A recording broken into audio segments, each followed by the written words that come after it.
So I'd like to start with just setting the scene a bit for the development of ERNICA. So in 2011, there was a directive, an EU directive on patients' rights in cross-border healthcare, and it became law in EU member states in 2013. So this piece of legislation covers lots of different aspects, and you can read the full text if you're interested. The link's on the slides, but you can access it online. But one point I just wanted to mention is it recognises the value of voluntary cooperation between healthcare centres for very specialised care. And Dictable also, touched on the value of cooperating internationally. So rare diseases are an example of where cooperation across borders is really valued. Many individuals with a rare and/or complex disease may struggle to obtain an accurate diagnosis or appropriate treatment in their home country. And there might be various reasons for this. So the clinicians themselves might also be rare.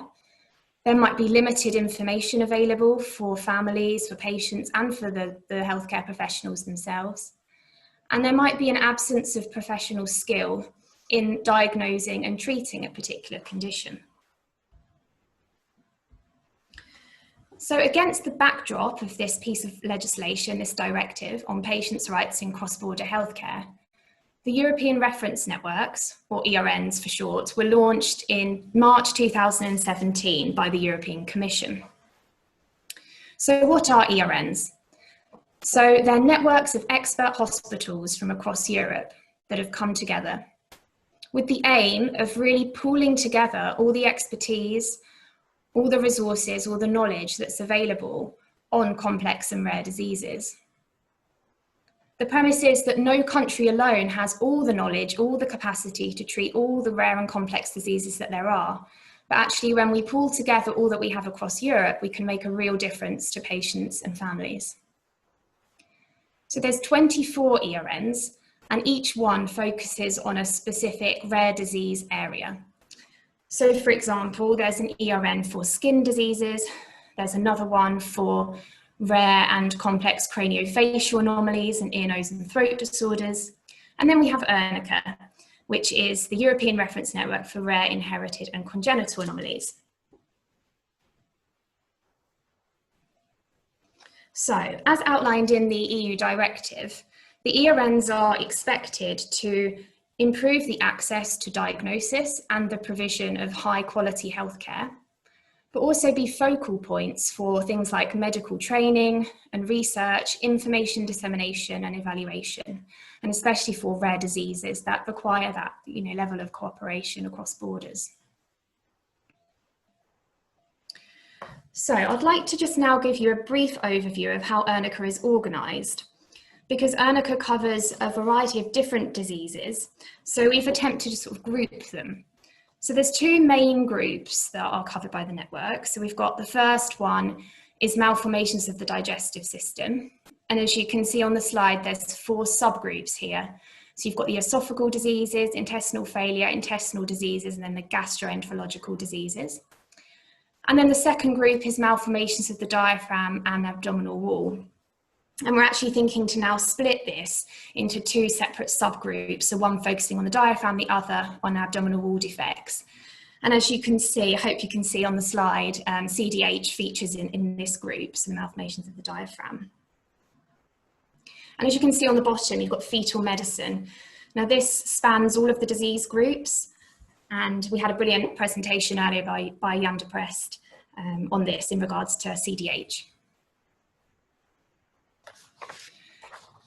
So who is actually part of the network? So like I said at the beginning, the aim really is to pull together all the expertise, all the knowledge, all the resources from across Europe, ultimately to support patient care. So ERN members, as you can see at the top in blue, are hospitals that have a particular level of expertise in the field. So ERNICA has 20 European hospitals involved from 10 European member states, and they are required to meet a certain criteria in order to be a member of the network, demonstrating their expertise. And just to let you know as well, we are expanding our membership. There was a call last year for more hospitals to apply, so it's going to get bigger.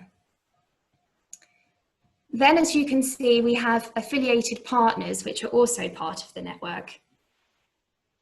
So ERNICA, in addition to pooling together the expertise, knowledge and resources across Europe, ERNICA also seeks to sort of reduce health inequalities across Europe that there may be, and make high quality care really accessible to patients and families across Europe, regardless of where they're actually located. So to increase the geographic coverage of the network, there was a call for hospitals to apply to the network as affiliated partners. These are not members, they don't have to meet a certain level of expertise, but they're very much involved in the work that we do. Then, as you can see, we've got patient organisations and representatives. So patient organisations and their appointed representatives play a really key part in the network, and I'm going to talk a bit more about this in a moment. And lastly on this slide, as you can see, the coordination office for the network is Erasmus Medical Centre in Rotterdam.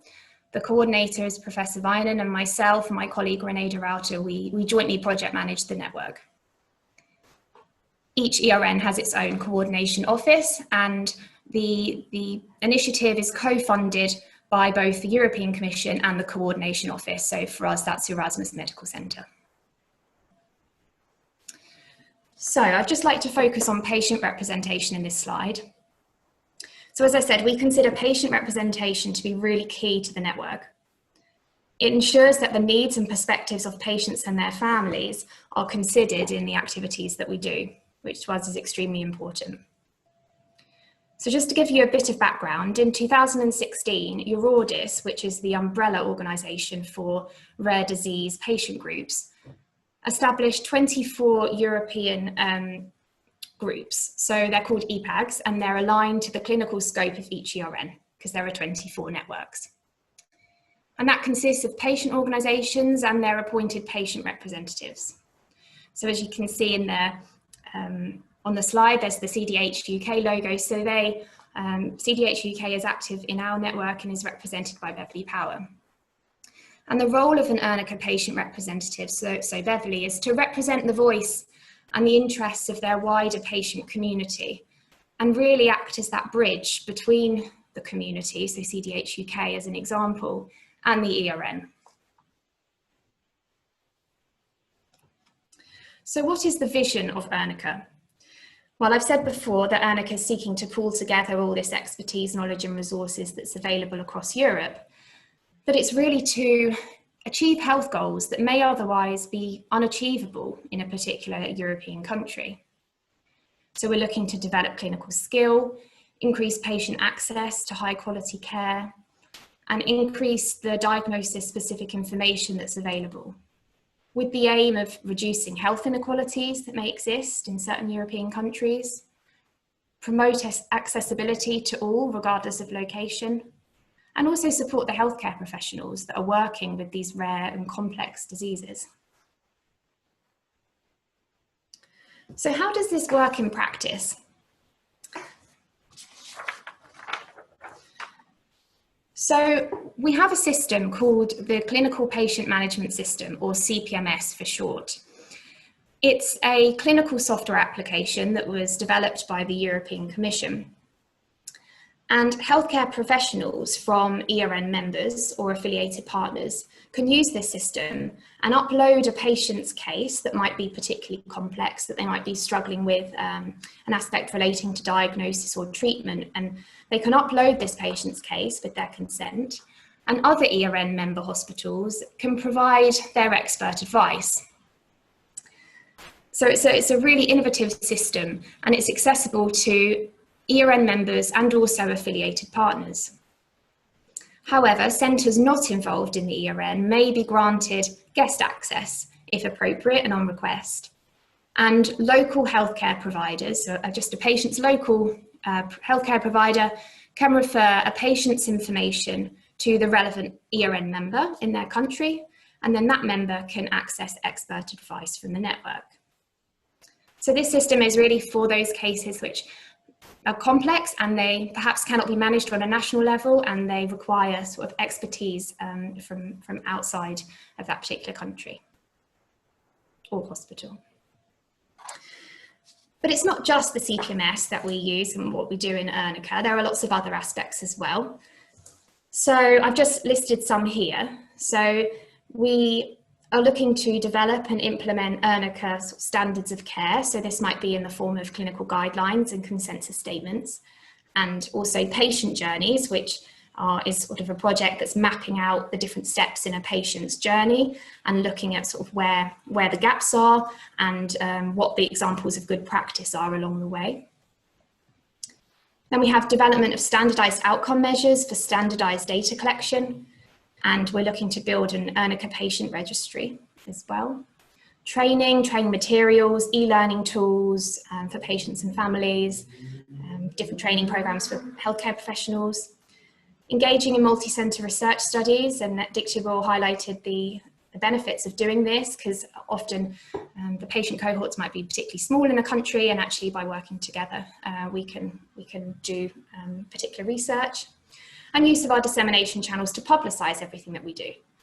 And we seek to include members, affiliated partners if appropriate, and patient organisations and representatives.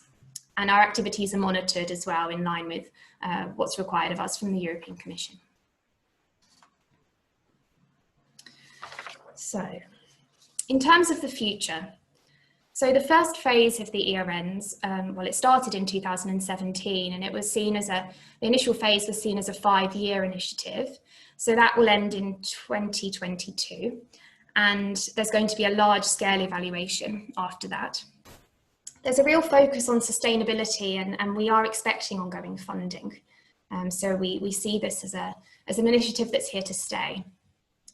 I thought I'd just mention about Brexit, because it's of course a European initiative. So just to say that UK centres, we've been told, are going to remain involved until the end of the transition period, which is of course in December. But then we'll see after that what happens. We will be informed later on this year, I hope. But one thing to mention is there will be continued involvement of UK-based patient organisations such as CDH UK. So that's brilliant to have you involved either way. One thing I just will mention, and I meant to mention in the previous slide, is that we do engage in lots of different activities, and some of this then might be being done in other international networks. For example, the CDH Euro Consortium that Dictable mentioned, and our intention is to really work together with other networks and not redo the same work, but maybe work in partnership with what's going on and not do the same thing twice. So lastly, the mission laid out by the European Commission for the ERNs is to share, care and cure. This is their sort of slogan, and this is what ERNICA as a network will continue to strive towards in the future. Thank you very much for listening to the presentation. I hope that this has given you a brief overview about what it's all about, what ERNICA is, and what the sorts of things we do. But please do feel free to, well, firstly, ask me any questions. My email address is here, and Beverly, I'm sure, will be happy to give it to you if you can't note it down now. And we do have a website as well, so feel free to check it out and read more. And we do also have a social media presence, so feel free to subscribe and to follow us for network updates. Thanks very much.